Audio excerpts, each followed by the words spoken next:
ಮಾಡಿದ 6 ಲಕ್ಷದಲ್ಲಿ ಮಾಡಿದ್ವಿ sir. General ಆಗಿ 2 ಲಕ್ಷ ಕಟ್ಟಬೇಕಾಗಿತ್ತು, SC ST 2 ಲಕ್ಷ ಕಟ್ಟಬೇಕು.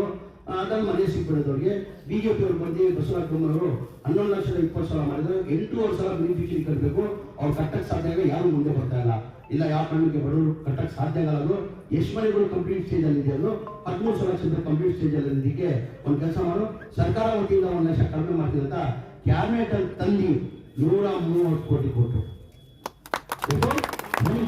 ನಮ್ಮ ಕಮಿಟ್ಮೆಂಟ್ ಇರಲಿಲ್ಲ, ಜನಗಳು ಮಾತು ಕೊಟ್ಟಿರಲಿಲ್ಲ. ನಾವು ಈ ಗ್ಯಾರಂಟಿಗಳೊಂದಿದೆ 1 ಲಕ್ಷ ಕಡಿಮೆ ಮಾಡಿದ್ರು. ನನಗೆ ಸೂಚನೆ ಕೊಟ್ಟರು, ನೀವು ಒಂದು ಕೆಲಸ ಮಾಡು, ಇದು ಬ್ಯಾಂಕ್ ಅಲ್ಲಿ ಲೋನ್ ತಗೊಂಡು ಅವ್ರು ಮಾಡು.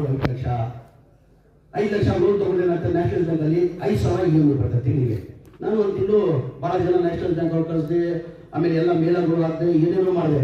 ಎಲ್ಲ ನ್ಯಾಷನಲ್ ಬ್ಯಾಂಕ್ ಅವ್ರು ಮುಂದೆ ಬಂದಿಲ್ಲ. ಕಾರಣ ಅಂದ್ರೆ ಪಾಪ ಬಡವರು ಸಣ್ಣ ಪುಟ್ಟ ಎಲ್ಲೋ 2 ವೀಲರ್ಗಳು ಮತ್ತೊಂದಕ್ಕೂ ಯಾವುದಕ್ಕೂ ಲೋನ್ ತಗೊಂಡಿರ್ತಾರೆ. ಅವ್ರು ಲೋನ್ ಕಟ್ಟಿಲ್ಲ, ಸಿಬಿಲ್ ಆಗ್ತಾ ಇಲ್ಲ. ಆ ಕಾರಣಕ್ಕೆ ಮನೆ ಮುಖ್ಯಮಂತ್ರಿ ಗಮನಕ್ಕೆ ತಂದೆ ನಾನು, ಸರ್ ನ್ಯಾಷನಲ್ ಬ್ಯಾಂಕ್ ಅವರು ಯಾರು ಮುಂದೆ ಬರ್ತಾ ಇಲ್ಲ ಸರ್, ಆ ಬಡವ್ರ ಮನೆಗೆ ಲೋನ್ ತಗೊಳ್ಳೋಕೆ ಸಿಬಿಲ್ ಆಗ್ತಾ ಇಲ್ಲ, ಯಾರು ಮುಂದೆ ಬರ್ತಾ ಇಲ್ಲ ನ್ಯಾಷನಲ್ ಬ್ಯಾಂಕ್ ಅಂದ್ರು. ಈಗ ಮತ್ತೆ ಹೆಂಗೋ ಮಾಡೋದು, ಇಲ್ಲ ನಾವು ಪ್ರೈವೇಟ್ ಬ್ಯಾಂಕ್ ಒಂದು ನಿಮಿಷ ನಿಂತ್ಕೊಳ್ಳೋಕೆ ಕೂತ್ಕೊಂಡು ನೀರು ನೋಡಿದ್ರು ಅವ್ರು ಇದ್ರು ನೋಡ್ಕೊಂಡು ಕೂತಿದ್ರು. ಮತ್ತೆ ಮನೆ ಮುಖ್ಯಮಂತ್ರಿಗಳು ಪ್ರೈವೇಟ್ ಬ್ಯಾಂಕ್ ಅಲ್ಲಿ ತಗೊಂಡ್ರು. ಇಲ್ಲ ಸರ್ ಪ್ರೈವೇಟ್ ಬ್ಯಾಂಕ್ ಅಲ್ಲಿ ತಗೊಂಡ್ರೆ ನ್ಯಾಷನಲ್ ಬ್ಯಾಂಕ್ ಅಲ್ಲಿ 7% ಆಗಿ ಇಂಟ್ರೆಸ್ಟ್ ಆಗ್ತದೆ ಸರ್, ನ್ಯಾಷನಲ್ ಬ್ಯಾಂಕ್ ಅಲ್ಲಿ ತಗೊಂಡ್ರೆ 100% ಇಂಟ್ರೆಸ್ಟ್ ಆಗ್ತದೆ. ಆಮೇಲೆ ಮಿಕ್ಕಿ ಪ್ರೈವೇಟ್ ಬ್ಯಾಂಕ್ ಅಲ್ಲಿ ಲೋನ್ ತಗೊಂಡು ಡಿಫರೆಂಟ್ ಅಮೌಂಟ್ ಇದೆಲ್ಲ 1,600 ಕೋಟಿ ಸರ್ಕಾರ ಕೊಟ್ಟಂತ ಕ್ಯಾಬಿನೆಟ್ ಮಾಡಿಲ್ಲ. ಏನಕ್ಕೆ ಮಾಡಿಲ್ಲ ಅವರು? ಇದ್ದಿದ್ದು 6 ಲಕ್ಷದ್ದು 11,20,000 ಮಾಡಿಬಿಟ್ರು. ಇದೆಲ್ಲ ನೀವು ಕಾರ್ಯಕರ್ತರು ಹೇಳ್ಬೇಕು, ಎಲ್ಲ ಕಡೆ ಕಾರ್ಯಕರ್ತರು ಹೇಳ್ಬೇಕು, ಇದೆಲ್ಲ ಪ್ರಚಾರ ಮಾಡಬೇಕು.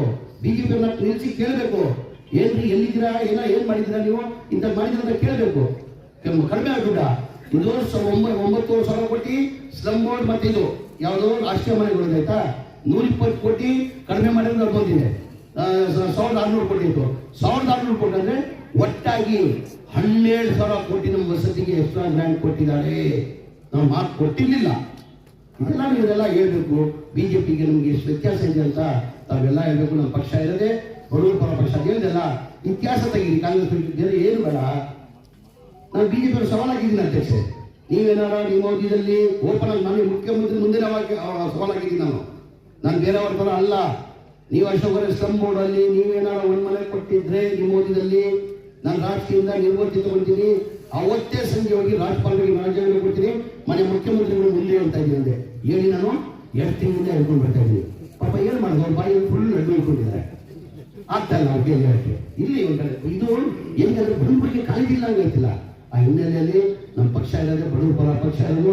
ಇನ್ನ ಹೆಚ್ಚಿನ ನಾನು ಒಂದೇ ಹೇಳೋದು, ನಮ್ಮ ಬಾಬಾ ಸಾಹೇಬ್ ಅಂಬೇಡ್ಕರ್ ಕನಸಿದೆ, ಆ ನೆನ್ಸ್ ಮಾಡೋ ಕೆಲಸ ನಾವೆಲ್ಲ ಸೇರಿ ಮಾಡಬೇಕಾಗ್ತದೆ. ಅವ್ರ ಆತ್ಮ ಶಾಂತಿ ಸಿಗಬೇಕಾದ್ರೆ ಅವ್ರ ಕನಸನ್ನ ನಾವೆಲ್ಲ ಸೇರಿ ನಡೆಸ್ಕೊಳ್ಬೇಕಂತ ಹೇಳಿ ಇವತ್ತು ನಮ್ಮ ಶಿಲಾಶೇಖರ್ ಸಾಹೇಬರು ಬಹಳ ಅದ್ದೂರಿಯಾಗಿ ಯಾವತ್ತೂ ಅಷ್ಟೇ ಅವರು ನಿಷ್ಠೆಯಿಂದ ಯಾವ ಕಾರ್ಯಕ್ರಮ ಮಾಡಿದ್ರು ಅಷ್ಟೇ ತೋರಿಸ್ಕೊಳ್ಳೋದು. ಸಿಟ್ಟು ಜಾಸ್ತಿ ಇದ್ರಲ್ಲ, ಸಿಟ್ಟು ಜಾಸ್ತಿ ಇರೋರು ಮನಸ್ಸು ಶುದ್ಧ ಇರ್ತಾರಂತೆ.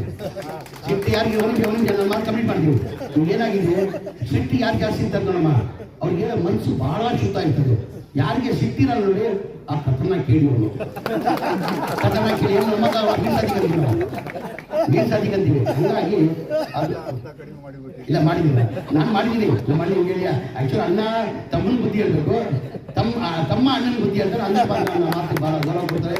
ನಮ್ಮ ಏನು ಪ್ರೀತಿ ವಿಶ್ವಾಸ ಗೌರವ ಇಟ್ಕೊಂಡಿದ್ದೀರಾ.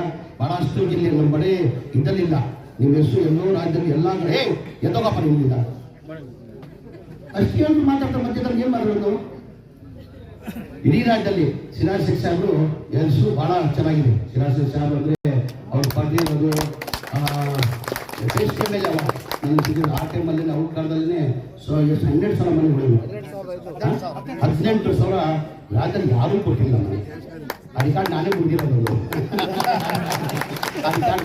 ನಾನೇ ಬಂದಿರೋದು ಬಹಳಷ್ಟು ಕಡೆ ಬಳ್ಳಾರಿಯಲ್ಲಿ, ವಿಜಯನಗರಲ್ಲಿ, ಈ ರಾಜ್ಯದಲ್ಲಿ ಇವ್ರಿಗೂ ಒಂದು ಸ್ಥಾನ ಕೊಡ್ಬೇಕಂತ ಜನ ನಿರೀಕ್ಷೆ ನಂಬ್ತಾವ್ ಬಂದ್ಕಿಲ್ಲ. ನೀವು ಯಾವತ್ತೂ ಕೇಳಲ್ಲ, ನೀವು ಯಾವತ್ತೂ ಬಂದು ಕೇಳಿಲ್ಲ, ಯಾವತ್ತೂ ಬಂದು ಕೇಳಿಲ್ಲ. ನಾನು ಮುಂದೆಯಿಂದ ಹೇಳ್ತೀನಿ ಅವ್ರಿಗೆ, ದೇವರಿಂದ ನೀವು ಒಳ್ಳೇದಾಗ್ತದೆ, ಇಷ್ಟೆಲ್ಲ ಪಕ್ಷಿಗಳಾಗಿ ಮಾಡ್ತಾ ಇದ್ದೀರಾ. ಮುಂದಿನ ದಿನಲ್ಲಿ ಜೂನಲ್ಲಿ ಅವ್ರಿಗೋಸ್ಕರ ಪ್ರಾರ್ಥನೆ ಮಾಡಬೇಕು. ಜೂನಲ್ಲಿ ಏನೋ MLC ಆಗ್ಬೇಕಂತ ನಾವು ಪ್ರಯತ್ನ ಮಾಡಿ MLC ಪ್ರಪೋಸ್ ಮಾಡುವಂತ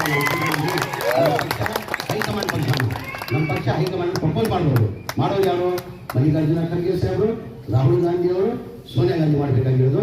ಅಂದರೆ ಈ ಬಾರಿ ಏನಾದ್ರು ಮಾಡಿ ಪ್ರಪೋಸ್ ಕೊಡುವಂತ ಇಂಥವ್ರು ಬೇಕಮ್ಮ, ಪಕ್ಷಕ್ಕೆ ಬೇಕು ಮಾಡ್ತೀವಿ ಅಂತ ಹೇಳಿ ಇನ್ನೊಂದು ಬಾರಿ ಇಂಥ ಒಳ್ಳೆ ಕಾರ್ಯಕ್ರಮ ಮಾಡಿದ್ದಕ್ಕೆ ನಾನು ಮಾತಾಡೋಕೆ ಅವಕಾಶ ಹೊಲಿಸಿ ನಾನು ಮಾತು ಮುಗಿಸ್ತೀನಿ. ಜೈ ಹಿಂದ್. ಕಾಂಗ್ರೆಸ್ ಆಫೀಸರ್ ಮಾಡಿದೆ ಸಿರಾಜ್ ಶೇಖ್ ಸಾಹೇಬ್ರೆ, ಕಾಂಗ್ರೆಸ್ ಆಫೀಸರ್ ತಗೊಳ್ಳೇಬೇಕು. ಹೊಸ ಭಾಳ ನಾನು ನೋಡಿದೆ, ಭಾಳ ಸಣ್ಣ ಇತ್ತು ಅವಾಗ. ನಾನು ಸಿರಾಜ್ ಶೇಖ್ ಸಾಹೇಬ್ರು ಮಾತಾಡ್ಬಿಟ್ಟು ಇಲ್ಲ ಒಂದು ದೊಡ್ಡ ಮಟ್ಟದಲ್ಲಿ ಕಾಂಗ್ರೆಸ್ ಆಫೀಸ್ ಕಟ್ಟಬೇಕಿಲ್ಲ ಅಂತ ಹೇಳ್ಬಿಟ್ಟು ಒಂದು 4,000 ಸ್ಕ್ವೇರ್ ಫೀಟ್ ಜಾಗ ತೊಗೊಂಡಿದ್ದೀವಿ ನಾವು. 35 ಲಕ್ಷ ಸ್ವಂತ ನನ್ನ ದುಡ್ಡಲ್ಲೇ 35 ಲಕ್ಷ ಜಾಗ ತೊಗೊಂಡಿದ್ದೀವಿ. ಆ ಗುಡ್ಲಿ ಪೂಜೆ ಎಲ್ಲ ಕಡೆ ಕೆಲಸ ಶುರು ಮಾಡಬೇಕಾಗಿತ್ತು. ಅಧ್ಯಕ್ಷರು ಡಿ ಕೆ ಶಿವಕುಮಾರ್ ಸಾಹೇಬರು ರಾಹುಲ್ ಗಾಂಧಿ ಗುಡ್ಲಿ ಪೂಜೆ ಮಾಡಿಸೋದು 3 ಕಡೆ ಅಂತ ಹೇಳ್ಬಿಟ್ಟು ಪೆಂಡಿಂಗ್ ಇಟ್ಟಿದ್ದಾರೆ. ನನ್ನ ಅನಿಸಿಕೆ ಈ ತಿಂಗಳು ಬರೋ ತಿಂಗಳಲ್ಲಿ 10ನೇ ತಾರೀಕು ಒಳಗಡೆ ಆ ಗುಡ್ಲಿ ಪೂಜೆ ಕಾರ್ಯಕ್ರಮ ಅಂತಾರೆ. ಬೇತ್ರೀನಾಗಿ ದೊಡ್ಡದಾಗಿ ಒಂದು ಕಾಂಗ್ರೆಸ್ ಪಕ್ಷದ ಕಚೇರಿ ಮಾಡುವಂತ ಹೇಳಿ ಎಲ್ಲ ಬಂದು ನಾನು